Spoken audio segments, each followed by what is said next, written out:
ಎಲ್ಲರಿಗೂ ವಂದಿಸುತ್ತಾ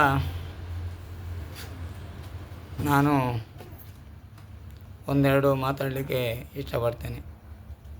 ಯಾಕಂತ ಹೇಳಿದರೆ, ಈಗ ನಮ್ಮ ಉಡುಪಿ ಜಿಲ್ಲೆಯಲ್ಲಿ ಸಾಮಾನ್ಯ ಮನುಷ್ಯರು ಸಾಧಾರಣ ತುಂಬ ಜನ ಇಲ್ಲಿ ಉಡುಪಿ ಜಿಲ್ಲೆಯಲ್ಲಿ ಒಂದೇ ಬಿಟ್ಟರೆ ಬೇರೆ ಎಲ್ಲ ಜಿಲ್ಲೆಯಲ್ಲಿ ಡೆವಲಪ್ಮೆಂಟ್ ಅಂತ ಹೇಳ್ತೀರ ನಾವು. ಡೆವಲಪ್ಮೆಂಟ್ ಅಂದರೆ ಕನ್ನಡದಲ್ಲಿ ಇಂಪ್ರೂವ್ಮೆಂಟ್ ಅಂತೇಳಿ ಕರಿತೇವೆ.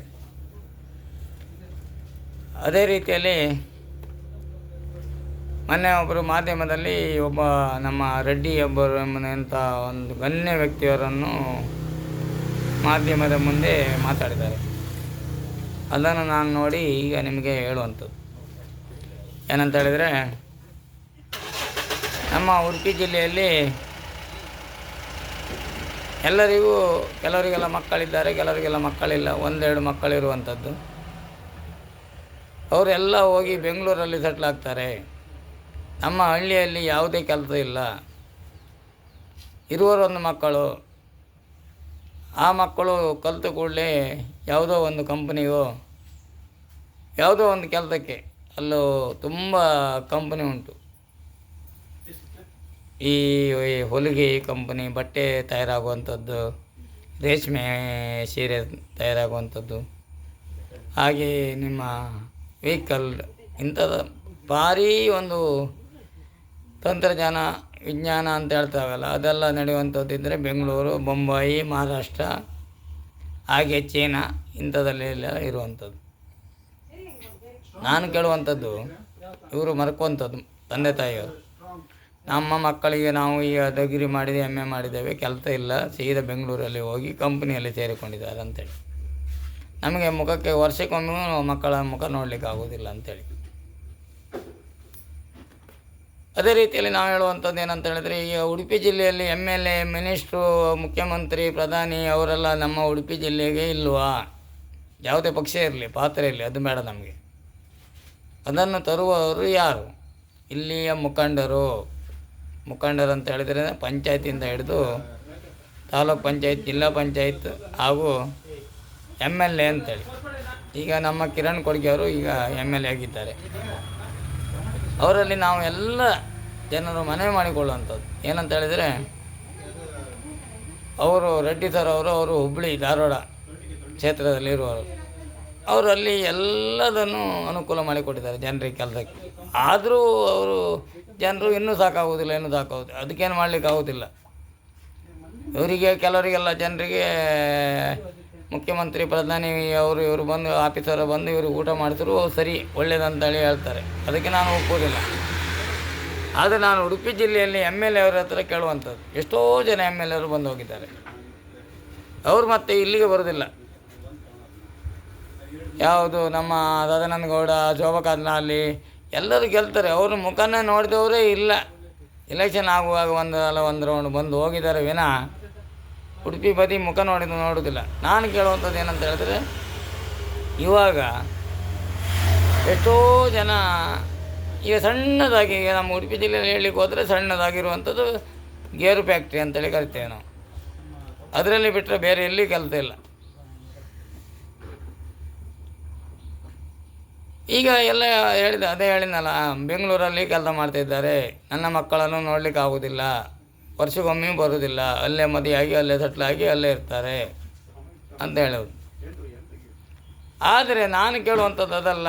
ಇಲ್ಲಿ ಸಹ ನಮ್ಮ ಜಾಗ ಉಂಟು, ಗೌರ್ಮೆಂಟ್ ಜಾಗ ಉಂಟು. ಎಷ್ಟೋ ಒಂದೊಂದು ಪಂಚಾಯತಲ್ಲಿ ಇಂತಿಷ್ಟು ಎಕರೆ ಜಾಗ ಉಂಟು, ಖಾಲಿ ಜಾಗ ಉಂಟು. ನೀವು ಜನರಿಗೆ ಬೇಕಾದರೆ ಇಲ್ಲಿ ಸಹ ಕಂಪನಿ ಮಾಡ್ಬೋದಲ್ಲ. ಇನ್ನು ಬೆಂಗಳೂರಲ್ಲಿ ಜಾಗ ಇಲ್ಲ. ಈಗ ಸಾಧಾರಣ ಬಂದು ಮುಂಚೆ ಯಲಂಕ ಅಂತೇಳಿ ಒಂದು ಸ್ಟಾರ್ಟಿಂಗ್ ಅಂತ ಹೇಳ್ತೇವೆ ನಾವು. ಬೆಂಗಳೂರಿಗೆ ಹೋಗ್ಲಿಕ್ಕೆ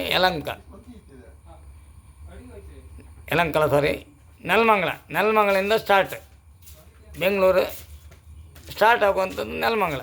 ಈಗ ಬಂದು ಈಗ ಸಾಧಾರಣ ಮಂಗಳೂರಿಗೂ ಬೆಂಗಳೂರಿಗೂ ಹೆಚ್ಚು ವ್ಯತ್ಯಾಸ ಇಲ್ಲ. ಒಂದು 100-150 ಕಿಲೋಮೀಟರ್ ಅಷ್ಟೇ ವ್ಯತ್ಯಾಸ ಇರುವಂಥದ್ದು. ಅಲ್ಲಿ ಹೋಗಿ ಆ ಹೊಗೆ ಅದು ಇದನ್ನು ಕೈಲಿ ಕಸಾಲಿಯನ್ನು ತರುವಂಥದ್ದು ಬೆಂಗಳೂರಿಂದ ಅಲ್ಲ ಹೊರದೇಶದಿಂದ ಬರ್ತಾರೆ. ಅಲ್ಲಿಂದ ಇವರು ಅದನ್ನು ತಂದು ನಮ್ಮ ಊರಿಗೆ ಹಾಕ್ತಾರೆ. ಕೊರೋನಾ ಒಂದು ಕಾಯಿಲೆ ಅಂದೇಳಿ ಇಲ್ಲ, ಆದರೂ ಒಂದು ಕೊರೋನಾ ಒಂದು ಹೆಸರು ಹೇಳಲಿಕ್ಕೆ ಹೋಗಿ ಎಷ್ಟೋ ಬಡ ಹಳೆ ಮುದುಕಿಯರು ಅವರಿಗೆ ಅದೇ ಅಜ್ಜಿ ಅಂದರೆ ಯಾರು ಗೊತ್ತಿಲ್ಲ, ಅಜ್ಜಿ ಅಂದರೆ ಯಾರು ಗೊತ್ತಿಲ್ಲ, ಯಾವುದೇ ಒಂದು ವಿಷಯ ಗೊತ್ತಿಲ್ಲ. ಅವ್ರ ತಂದೆ ತಾಯಿ ಹೇಳಿಕೊಡಲಿಲ್ಲ. ಮನೆಯಲ್ಲಿ ನಮ್ಮ ಅಜ್ಜ ಇದ್ದಾರೆ, ನಮ್ಮ ಅಪ್ಪ ಇದ್ದಾರೆ, ನಮ್ಮ ಅಮ್ಮ ಇದ್ದಾರೆ ಅಂತೇಳಿ ನಾನು ಎಷ್ಟೋ ಜನ ಸಮೀಕ್ಷೆ ಮಾಡಿದ್ದೇನೆ. ಆವಾಗ ಅವ್ರು ಹೇಳುವಂಥದ್ದು, ಇದು ಒಂದು ಕಾಯಿಲೆ ಹೆಸರಲ್ಲಾದರೂ ನನ್ನ ಮೊಮ್ಮಕ್ಕಳ ಮುಖ ನೋಡಲಿಕ್ಕಾಯ್ತು ಅಂತೇಳಿ. ಆ ಕಾಯಿಲೆ ಹೆಸರು ಹೇಳಿ ಯಾರು ನಮ್ಮ ಮಕ್ಕಳದು ಮುಖ ನೋಡಲಿಕ್ಕಾಯ್ತು, ಈಗ ನೆಮ್ಮದಿ ಜೀವನ ಅಂತೇಳಿ. ಸಾಯುವತ್ತಿಗೆ ಅಂತೆಲ್ಲ ಹೇಳ್ತಾರಲ್ಲ, ಬಾಯಿ ನೀರು ಬಿಡಬೇಕಂತೇಳಿ. ಅದೇ ರೀತಿಯಲ್ಲಿ ಅವರೊಂದು ಮೊಮ್ಮಕ್ಕಳನ್ನು ಮರಿಮಕ್ಕಳನ್ನು ನೋಡುವಂಥ ಭಾಗ್ಯ ಸಿಕ್ಕಿದೆ ಈ ಕಾಯಿಲೆ ಹೆಸರು ಹೇಳಿ. ನೀರು ಅದೇ ರೀತಿಯಲ್ಲಿ ಡೆವಲಪ್ಮೆಂಟ್ ಅಂತ ಹೇಳೋದು, ಕನ್ನಡದಲ್ಲಿ ಹೇಳುವಂಥದ್ದು ಇಂಪ್ರೂವ್ಮೆಂಟ್ ಅಂತ ಹೇಳುವಂಥದ್ದು. ಇಲ್ಲಿ ಸಚಿವರಿದ್ದಾರಲ್ಲ, ಉಡುಪಿ ಸಚಿವರಿದ್ದಾರೆ, ಮುಖಂಡರಿದ್ದಾರೆ, BJP ಮುಖಂಡರು ಅಂತ ಹೇಳಿದರೆ BJPಯನ್ನು ಹೊರದಾಡಿಸ್ಲಿಕ್ಕೆ ಆಗೋದಿಲ್ಲ ನಮ್ಮ ಉಡುಪಿ ಜಿಲ್ಲೆಯಲ್ಲಿ. ಅದೇ ಕಂಪ್ನಿಯನ್ನು ಇಲ್ಲಿ ಮಾಡ್ಬೋದಲ್ಲ. ನಾನು ಹೇಳುವಂಥದ್ದು ಈಗ ಸಾವಿರಾರು ಮಂದಿ, ಈಗ ನಮ್ಮ ಸಣ್ಣದನ್ನು ಇದು ಉದಾಹರಣೆ ಕೊಟ್ಟಿದ್ದೇನೆ. ಗೇರು ಫ್ಯಾಕ್ಟ್ರಿ ಒಂದು ಬಿಟ್ಟರೆ ಮತ್ತು ಮಹಿಳೆಯರಿಗೆ ಯಾವ ರೀತಿಯಲ್ಲಿ ಇಲ್ಲಿ ಕೆಲಸ ಇಲ್ಲ, ಉಡುಪಿ ಜಿಲ್ಲೆಯಲ್ಲಿ ಇಲ್ಲ. ಬೇರೆ ಹೊರಗೆ ದೇಶದಲ್ಲಿ ಹುಬ್ಬಳ್ಳಿ ಧಾರವಾಡ ಆ ಸೈಡಲ್ಲೆಲ್ಲ ಅತೀ ಬೇಸಾಯ ಬೆಳೆಯುವಂಥ ಊರು, ಅತಿ ತರಕಾರಿ ಬೆಳೆಯುವಂಥ ಊರು, ಇಂಥದ್ದೆಲ್ಲ ಉಂಟು. ಅಲ್ಲಿ ಸಹ ಈಗ ಈ ಸಂಸ್ಥೆ ರೆಡ್ಡಿ ಸರ್ ಅವರು ತಂದಿದ್ದಾರಂತೆ ಡೆವಲಪ್ಮೆಂಟ್. ₹1 ಅವ್ರ ಅಕೌಂಟಲ್ಲಿ 2,75,000 ರೂಪಾಯಿ ಬಿಟ್ಟರೆ ಅವ್ರ ಅಕೌಂಟಲ್ಲಿ ಅಂಥ ನಿಷ್ಠಾವಂತರು ಇವತ್ತಿದ್ದಾರಂತ ಹೇಳಲಿಕ್ಕೆ ನಾವು ಹೆಮ್ಮೆ ಪಡಬೇಕು. ಬೇರೆ ಇದ್ದವ್ರದ್ದೆಲ್ಲ ಉಡುಪಿ ಜಿಲ್ಲೆಯವ್ರದ್ದೆಲ್ಲ MLA ಅವ್ರದ್ದೆಲ್ಲ ದಾಖಲಾತಿ ತೆಗಿಲಿ, ಎಷ್ಟೋ ಕೋಟಿ ಉಂಟು, ಅದು ನಮಗೆ ಅಗತ್ಯ ಇಲ್ಲ. ನಾನು ಹೇಳುವಂಥದ್ದು ಜನರಿಗೆ ಉಪಕಾರ ಮಾಡೋದಂತಾದರೆ ಬೆಂಗಳೂರಲ್ಲಿ ಆಗುವಂಥ ಫ್ಯಾಕ್ಟ್ರಿಗೆ ಇಲ್ಲಿ ಯಾಕೆ ಮಾಡಬಾರ್ದು? ಮಹಿಳೆಯರಿಗೋ ಪುರುಷರಿಗೋ ಕೆಲಸ ಸಿಗ್ತದೆ. ಇಲ್ಲಿ ಏನು ಪರ್ಮಿಷನ್ ಕೊಡೋದಿಲ್ವಾ ನಿಮಗೆ? ಇಲ್ಲಿ ಯಾವುದೇ ಒಂದು ಫ್ಯಾಕ್ಟ್ರಿ ಹೇಳಿದ್ನಲ್ಲ, ಯಾವ ಫ್ಯಾಕ್ಟ್ರಿ, ಬಾಜಲ್ ಫ್ಯಾಕ್ಟ್ರಿ ಇರ್ಬೋದು, ಅಥವಾ ಕಂಪ್ನಿ ದೊಡ್ಡ ಬೋಲ್ಟ್ ನಟ್ಟು ಫ್ಯಾಕ್ಟ್ರಿ ಇರ್ಬೋದು, ಮತ್ತು ಬಟ್ಟೆ, ಈ ದರ್ಸಲ್ಲ ನಮ್ಮ ಬಟ್ಟೆ ಉಂಟಲ್ಲ ಅದ್ರ ಫ್ಯಾಕ್ಟ್ರಿ ಮಾಡ್ಬೋದು. ಹಾಗೆ ಏನೇನೋ ಮಾಡ್ಬೋದು. ಯಾವುದೋ ಫ್ಯಾಕ್ಟ್ರಿಯನ್ನು ಬೆಂಗಳೂರಲ್ಲಿ ಜಾಗ ಇಲ್ಲ, ಅಲ್ಲಿರುವಂಥ ಚಿಕ್ಕ ಜಾಗದಲ್ಲಿ ಬೆಳಿಗ್ಗೆ ಹೋಗುವಾಗ ಬೆಳಿಗ್ಗೆ ಬೇಗ 5 ಗಂಟೆ ಒಳಗೆ ಹೋದರೆ ಬಚಾವು, ಇಲ್ಲದಿದ್ದರೆ ಕೆಲಸಕ್ಕೆ ಹೋಗ್ಲಿಕ್ಕೆ ಆಗೋದಿಲ್ಲ. ಅಂಥ ಏರಿಯಾದಲ್ಲಿ ಆಗೋದಕ್ಕಿಂತ ನಮ್ಮ ಉಡುಪಿ ಜಿಲ್ಲೆಯಲ್ಲಿ ಅಂಥದ್ದನ್ನು ಮಾಡಿ ಹೆಸರು ತಗೊಂಡ್ರೆ ನಿಮ್ಮ ಹೆಸರು ಇದೇ ಸಂವಿಧಾನದೊಳಗೆ ಅಂಬೇಡ್ಕರ್ ಮತ್ತು ಹಾಗೂ ಮಹಾತ್ಮ ಗಾಂಧಿಯವರು ಹಾಗೂ ಹಾಗೆ ಇಂದಿರಾ ಗಾಂಧಿ, ಜವಾಹರ್ಲಾಲ್ ನೆಹರು ಮತ್ತು ಇವರು ತುಂಬ ನಮ್ಮ ಮೋದಿ ಸರ್ ಇವರೆಲ್ಲ ಇದ್ರಲ್ಲ, ಅಲ್ಲಿ ಎಲ್ಲ ಕಂಡು ಬಂದು ನಾವು ಹೇಳಬೇಕು. ಅವ್ರಿಗೆ ಗೊತ್ತಿರೋದಿಲ್ಲ, ಯಾವುದೇ ಪ್ರಧಾನಿಗೆ ಮುಖ್ಯಮಂತ್ರಿ ಗೊತ್ತಿರೋದಿಲ್ಲ ಇಲ್ಲಿ ಯಾವ ರೀತಿ ಉಂಟಂತೇಳಿ. ನಾವು ಜನರಿಗೆ ಸಹಾಯ ಮಾಡಬೇಕಾದ್ರೆ ಇಲ್ಲಿ ಇರುವಂಥ ನಮ್ಮ ಉಡುಪಿ ಜಿಲ್ಲೆಯಲ್ಲಿ ಎಲ್ಲ ಬೆಂಗಳೂರಲ್ಲಿ ಎಲ್ಲ ಹೋಗುವಾಗ ಹೇಳುವಂಥದ್ದು, ನಾವು ಕಂಪ್ನಿ ಅಲ್ಲಿ ಏನಲ್ಲಿ ವಾಡಿ ತೊಗೊಳ್ಳೋದು ಎಂತ ಮಾಡೋದು ಅದು ನಮ್ಗೆ ವಿಷಯ ಬೇಡ ಬಿಡಿ. ಇಲ್ಲಿ ಬರುವಾಗ ನಾವು ಕಂಪ್ನಿಯಲ್ಲಿದ್ದೇವೆ ಅಲ್ಲ. ನಾನೊಂದು ಉದಾಹರಣೆ ಕೊಡ್ತೇನೆ, ಸಣ್ಣ ಉದಾಹರಣೆ ಕೊಡ್ತೇನೆ. ನನ್ನೊಟ್ಟಿಗೆ ಸಣ್ಣದಾಗಿ ಪೇಪರ್ ಹಾಕ್ಕೊಂಡು ಇಲ್ಲಿ ಸೇಲ್ ಮಾಡಿಕೊಂಡು ಬೀರುಮರ್ಕೆಲ್ಲ ಇದ್ದ. 1 ವರ್ಷ ಬೆಂಗಳೂರಿಗೆ ಹೋದ. ಬರುವಾಗ ವಿಮಾನ ತೊಗೊಂಡು ಬಂದೆ ನಾನು. ಅದು ಹೇಗೆ ಆಗ್ತದೆ ಅಂತ ಕೇಳುವಂಥ ಪ್ರಶ್ನೆ, ಅಷ್ಟು ದುಡಿಮೆ ಹೇಗೆ ಆಗ್ತದೆ ಅಂತೇಳಿ. ಅದು ಅವ್ರಿಗೆ ಬಿಟ್ಟದ್ದು ಬಿಡಿ, ವಿಷಯ ಬಿಟ್ಟಾಕಿ ಅವ್ರು ಏನು ಮಾಡಿದಾರೋ ಅದು ನಮ್ಗೆ ಬೇಡ. ನಾನು ಹೇಳುವಂಥದ್ದು ಉಡುಪಿ ಜಿಲ್ಲೆಯಲ್ಲಿ ಆ ಕಂಪ್ನಿಯನ್ನು ಅಲ್ಲಿ ಇರಲಿ, ಅಲ್ಲಿ ಎಷ್ಟು ಜನಕ್ಕೆ ಬೇಕೋ ಅಷ್ಟು ಜನಕ್ಕೆ ಇರಲಿ, ಅಲ್ಲಿ ಜಾಗವೇ ಇಲ್ಲ.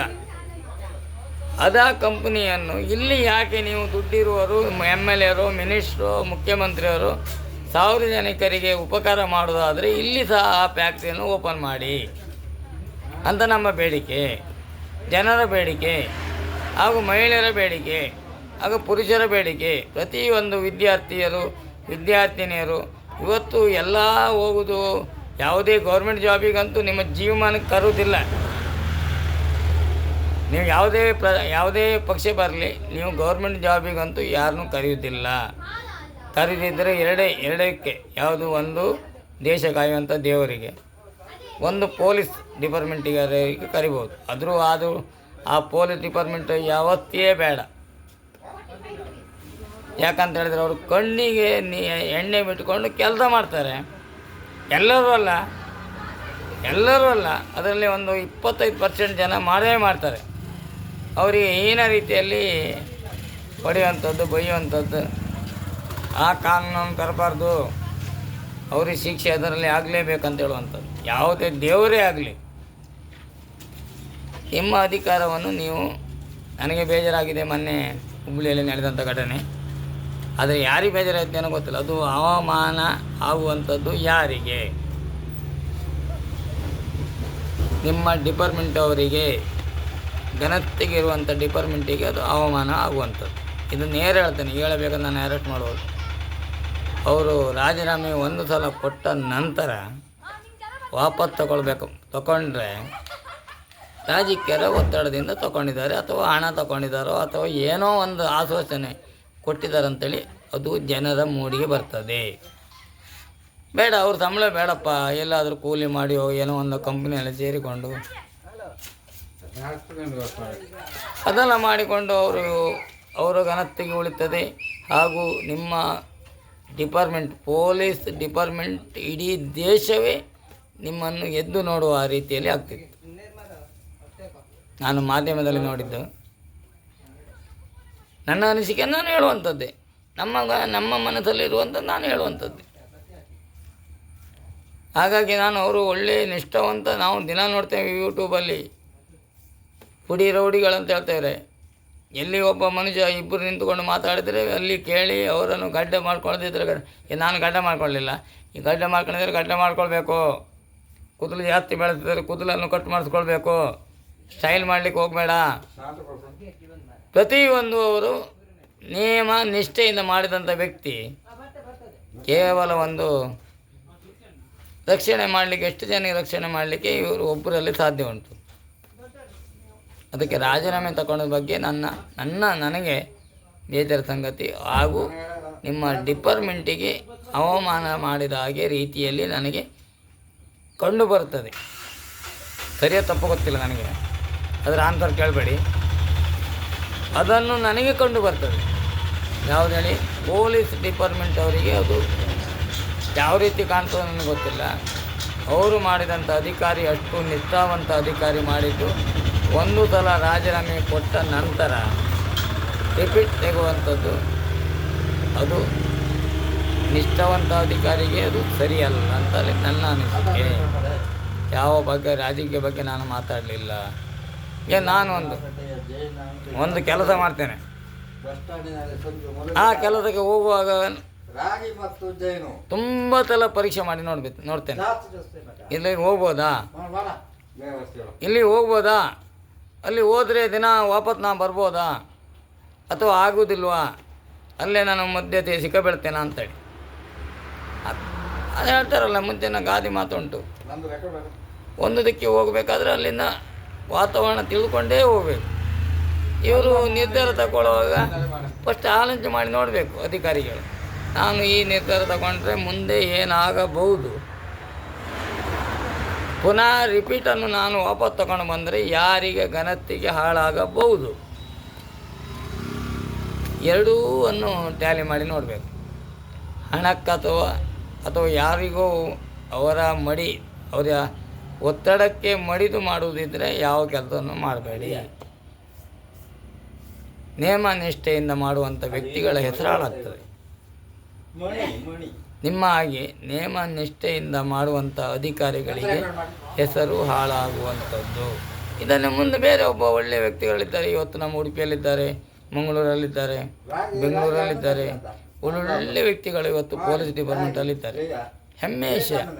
ನಮ್ಮ ಇಡೀ ದೇಶದಲ್ಲಿ, ಕರ್ನಾಟಕ ದೇಶದಲ್ಲಿ ನಿಷ್ಠೆಯಿಂದ ಇರುವುದಿದ್ದರೆ ಪೊಲೀಸ್ ಡಿಪಾರ್ಟ್ಮೆಂಟ್ ಅಂತ ಹೇಳಿದ್ರೆ ನಮ್ಮ ಇಂಡಿಯಾದಲ್ಲಿ ಈಗ ಮೊನ್ನೆ ಒಬ್ಬರು ಮಾಧ್ಯಮದಲ್ಲಿ ಹೇಳ್ತಾಯಿದ್ರು, ಏನಂತ ಹೇಳಿದರೆ ಮಹಿಳೆಯರು ಸೀರೆಯನ್ನು ಉಟ್ಕೊಂಡು ಬರಬೇಕು, ಅದೇ ರೀತಿಯಲ್ಲಿ ಗಂಡಸರು ಅಷ್ಟೇ ನಾವು ಚಿಡ್ಡಿ ಹಾಕೊಂಡು ಸ್ಟೈಲ್ ಮಾಡುವಂಥದ್ದು, ಇದೆಲ್ಲ ಮಾಡುವಂಥದ್ದು, ಅರ್ಧ ಡ್ರೆಸ್ ಹಾಕುವಂಥದ್ದು, ಇದೆಲ್ಲ ಮಾಡಬಾರ್ದು ಅಂತೇಳಿ ಅವರು ಮಾಧ್ಯಮದಲ್ಲಿ ಹೇಳುವಂಥದ್ದು ನೋಡಿದ್ದು. ಅದನ್ನು ಮಾಡಿದವರು ಯಾರು? ಇದೇ ಟಿ ವಿಯಲ್ಲಿ ಬರುವಂಥದ್ದು, ಧಾರಾವಾಹಿಯಲ್ಲಿ ಬರುವಂಥದ್ದು, ಪಿಕ್ಚರಲ್ಲಿ ಬರುವಂಥದ್ದು. ಇದನ್ನು ನೋಡಿದಾಗ ನಾವು ನಮ್ಮ ಮನಸ್ಸು ಏನು ಹೇಳ್ತದೆ, ಅವರ ರೀತಿಯಲ್ಲಿ ನಾವು ಮಾಡಿದರೆ ಏನು ಅಂತೇಳಿ ನೀವು ಅದನ್ನು ಹೇಳುವಂಥದ್ದು, ಅದನ್ನು ನೋಡಿ ಮಾಡುವಂಥದ್ದು, ಟಿ ವಿ ನೋಡಿ ಮಾಡುವಂಥದ್ದು, ಪಿಕ್ಚರ್ ನೋಡಿ ಮಾಡುವಂಥದ್ದು, ಮೊಬೈಲ್ ನೋಡಿ ಮಾಡುವಂಥದ್ದು. ಮಾಡಲಿ, ಪರವಾಗಿಲ್ಲ. ನಾನು 20 ವರ್ಷದ ಹಿಂದೆ ಕೇರಳದಲ್ಲಿ ನನ್ನ ಡ್ರೈವರ್ ಆಗಿ ನಾನು ಕೆಲಸ ಮಾಡ್ತಿದ್ದೆ. 20 ವರ್ಷದ ಹಿಂದೆ ಅಲ್ಲಿ 24 ಗಂಟೆ ಮಹಿಳೆ ಕೇರಳದಲ್ಲಿ ನೇರ ಒಬ್ಬರೇ ತಿರ್ತಾ ಇರ್ತಾರೆ. ನಾನು ಕಣ್ಣಾರ ನೋಡಿದ್ದೇನೆ, ಸಾಕ್ಷಿ ಸಮೇತ ಹೇಳ್ತೇನೆ. ಅದೇ ನಮ್ಮ ಉಡುಪಿ ಜಿಲ್ಲೆಯಲ್ಲಿ ತಿರಲಿ, ಉಡುಪಿ ಜಿಲ್ಲೆಯಲ್ಲಿ ತಿರಲಿ, ನಮ್ಮ ದಕ್ಷಿಣ ಕನ್ನಡದಲ್ಲೇ ತಿರಲಿ, ಅದು ತಿರುಗಬಾರ್ದು ಅಂತೇಳಿ ಮಾಧ್ಯಮದವರ ಹತ್ರ ಒಬ್ಬ ಹೇಳ್ತಾನೆ, ಒಬ್ಬ ಪತ್ರಕರ್ತರ ಎದುರೇ ನಿಂತು ಹೇಳ್ತಾನೆ, ನಾವು ಅದೆಲ್ಲ ಮಾಡಬಾರ್ದು, ಸೀರೆಯನ್ನೇ ಉಟ್ಕೊಂಡು ಬರಬೇಕು, ಚೂಡಿದಾರವನ್ನೇ ಹಾಕಿ ಬರಬೇಕು, ಗಂಡಸರು ಪ್ಯಾಂಟನ್ನೇ ಹಾಕೊಂಡು ಬರಬೇಕು, ಚಿಟಿಯಲ್ಲಿ ಸ್ಟೈಲ್ ಮಾಡಬಾರ್ದು ಅಂತ. ಅದು ತಪ್ಪು ಕಲ್ಪನೆ ಅಂತೇಳಿ ನನ್ನ ಅನಿಸಿಕೆ. ಯಾಕಂತ ಹೇಳಿದರೆ ಫಾರಿನಲ್ಲಿ ಇದೆಲ್ಲ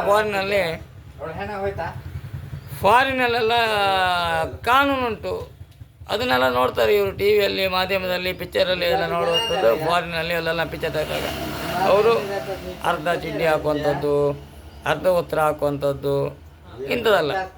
ಯಾಕೆ ಹಾಕಬಾರ್ದು? ಹಾಕಬೇಕು. ಅಲ್ಲಿ ಅಷ್ಟೇ ಕಾನೂನುಂಟು.